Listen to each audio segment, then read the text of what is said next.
Og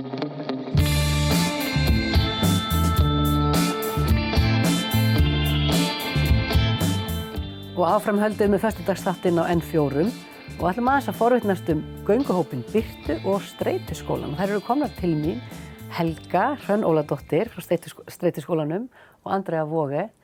Gaman saman. Gaman saman, já. Ef við byrjum aðeins á Streituskólanum, til hamingju með eins árs afmæli, það er bara þessar mundir. Það er bara að gerast núna í mars-apríl. Hvernig er þetta ár búið að vera? Ótrúlegt. Það er bara þvílíkar viðtökur og greinilegt að þörfin var mikil að fá þessa fræðslu í gang, forvarnafræðslu og eins bara niður á streitumóttöku, það er alveg... Sem er niður á heilsugæslustöð, ekki? Hún er niður á læknastofum. Læknastofum. Já. Og þangað getur hver sem leitað sér bara einstaklingsráðgjafar. Já. Það hefur bara verið framar vonum allt saman, sko. Já. Og nú eru þið að fara í samstarf við Gaman saman með gönguhóp. Segðu mér aðeins, hver er pælingin með því? Þetta er í rauninu, hugsunin er bara að þetta sé svolítið svona jafningjafræðsla á þeim grundvelli og að fólk finnir sér svolítið kannski að það er svo mikilvægt í þessu öllu saman að fólk fari út úr þessari einangrun sem að fólk fer oft í. Þessi félagslega einangrun sem kannski verður. Algjörlega. Þegar fólk dregur sér í skel út af einhverju. Og passa upp á hreyfinguna og fara út í þessa dagkvíld, eiga samskipti við fólk, hreyfinguna, fá súrefnið, bara mjög mikilvægt. Þess vegna ákvað ég að reyna að næla í þessar ofvirku, þessar frábæru dömur. Og þið eru aldeilis ekki að byrja eitthvað að fikra ykkur áfram í þessum fræðum, þið eru búin að vera í gangi með út til hreyfingu. Já, alveg, þetta er 11. árið okkar. Já. Sem við erum búin að vera með útileikfimi þá bara fyrir konur, en núna í þennan hóp eru allir velkomnir. Það með allir koma. Já. Þannig að það er nú ótrúlega margir sem geta stokkið á það. En þetta verður öðruvísi. Já. Þetta er minni átök og meira andlegt og við erum bara að fara út og njóta. Já. Og það skiptir svo miklu máli að fyrir geðheilsuna og líkamlega að hreyfa sig létt, ekkert endilega að taka rosa mikið á. Þannig að við erum bara að fara að tengjast náttúrunni og vinna eftir streituráðum Streituskólans. Og þannig að þetta verður ábyggilega ofsalega svona notalegt og nærandi. Ég hugsa það þannig. Notalegt og nærandi. Og hvenær dagsins, eða hvaða dag, er eitthvað búið að negla það niður? Hvernig þetta verður í laginu? Þetta verður á mánudögum, 4:30. Og við byrjum 23. eða ekki? Mars. 23. mars. Og hverjir geta skráð sig? Bara allir? Allir.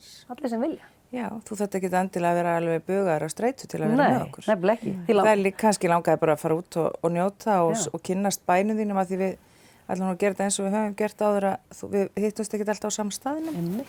Þannig að þú náir að upplifa sem flesta góða staði hérna í bænum og í kring. Og kynnast nýju fólki, jafnvel? Auðvitað með það náttúrulega, sem er alltaf skemmtilegt. Og því sem hafi verið einmitt að skoða þessa staði, hefur einhver staði komið meira óvart en annar svona hérna í nágranninu? Hvað er mikið að... Sko, kannski gerðist það fyrir löngu. Það er samt alltaf, við einsettum okkur sko í mjög mörg ár að vera alltaf með einn nýjan stað á hverju námskeiði. Og við erum komið með alveg sko yfir 60 staði sem við getum farið á. En það er kannski sko hittust á sama stað en svo eru bara margar leiðir út frá því. Já. Og við erum, ég á alveg fullt á uppáhaldsstöðum sko. Mér finnst það æðislegt að fara í Vaðlareit, mér finnst það. Vaðlareit? Já, sem er hérna hinum megin við hérna. Einhver skógur í Vaðlaheiðinni? Já, þeir eru ferðið við leirurnar og það er ofsalega... Eru göngustígar þar og... Já, mér finnst það svona, nei og það er svo fullt af svona einhverjum leynistöðum og best ef við förum einhverja svona tínustaðis á milli trjána og við reynum bæði í þessu sem við erum að fara í og sem við erum með Gaman saman út í námskeið að þá er alltaf semst að vera sem einhver tenging við náttúruna. Já. Hvað sem það er skógur eða sjór eða á eða eitthvað. Hraun eða þú veist eitthvað svona klettar, já. Og kannski þarf líka að vera einhver bílastæði nálægt af því að fólk er að koma keyrandi.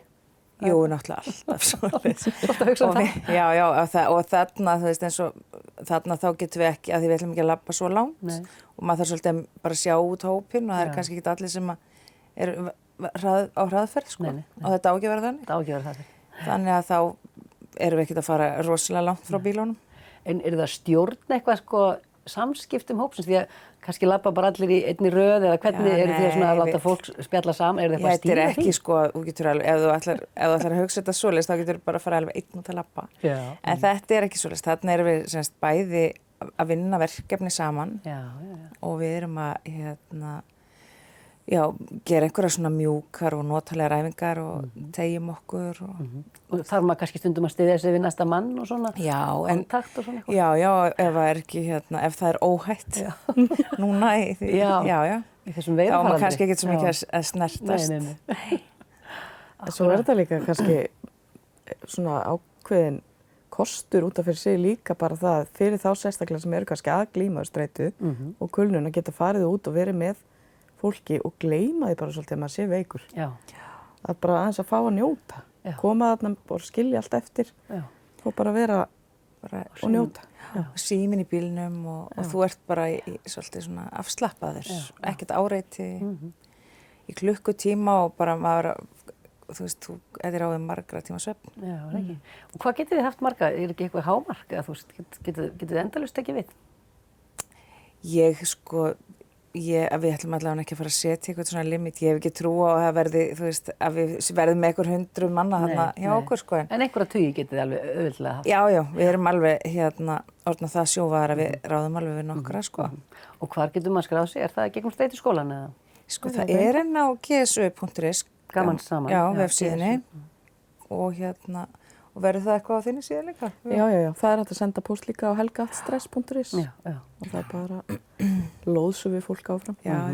Það er alltaf hægt að finna okkur einhvers staðar. Okay. Frábært. Og aðeins meira Streituskólann, áður en ég slepp ykkur. Árs reynsla komin á þetta. Er eitthvað sem að þarf að breyta eða er þetta bara komið til að vera? Er þetta flott svona? Þetta er bara komið til að vera og það sem er náttúrulega magna við þetta er að við erum búin að fá svo mikið samstarf og velvild bara í samfélaginu.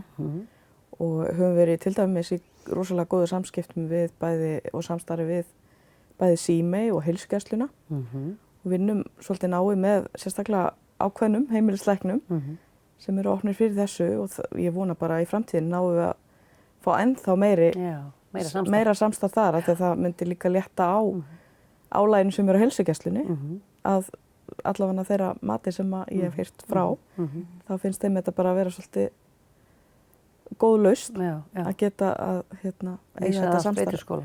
Já, algjörlega og við vísum þangað aftur og þetta er svona bara samstarf. Og svo hefur líka verið að fara í það ekki fyrirtæki með svona forvarnafyrirlestur. Jú. Hvernig hefur það gengið? Það hefur gengið vel. Mismunandi viðbrögð sem það fengið eða? Já, mér sko stundum eru stjórnendur þegar maður er í þessum viðræðum við þá svona pínusmeykir kannski við að fá bara holskefluna veikindum yfir sig. Já. Og maður sé að opna á eitthvað sko, sem að þeir vilja kannski ekkert endilega opna á. En ég segi oft sko, þetta er spurningum líka bara ef ég væri að koma inn með fræðslu reykingar, eru þau allir veikir? Eða færu allir að reykja? Já. Þannig að það er kannski ekki alveg rétti hugsunarhátturinn. Og í rauninni er það hefur verið skoðað semst að þeir sem eru meðvitaðir streitu, þeir passa sig betur. Og þar alveg til þola frekar álagið. Og verða síður veikir. Algjörlega, og passa sig þá í kjölfarið kannski heima fyrir bara nú er álagstímabil, þá ætla ég að vera duglega að passa að fara út að labba, fara í eitthvað gönguhúp eða hvað ég ætla að gera og passa upp á nætursvefninn minn, passa hvað ég er að borða. Þannig að fólk verður bara meðvitaðra. Já, þetta er bara eins og með allt einhvern veginn. Þetta er bara upplýsa. Já, algjörlega. Fólki. Og Svíarnir eru búin að taka alveg rosalega holskeflu sko og svolítið langt á undan okkur í þessum veikindum og við erum ekki ennþá farin að sjá það. Samt finnst okkur allir vera að hrynja sko. Þannig að við þurfum að vera svolítið dugleg og boltinn liggur hjá mannustjórum og stjórnendum að halda þessari fræðslu gangandi til þess að koma í veg fyrir þetta. Einmitt. Eitthvað að lokum? Já, mér finnst þetta bara, þetta er mér bara í huga. Það er náttúrulega kjöri fyrir fyrirtæki að senda liðið sitt í birtuhópinn. Algjörlega. Bara allir saman út að labba með okkur. Næra. Njóta og næra. Takk kærlega Andrea og Helga fyrir að koma og segja frá og gangi ykkur vel. Takk sömuleiðis.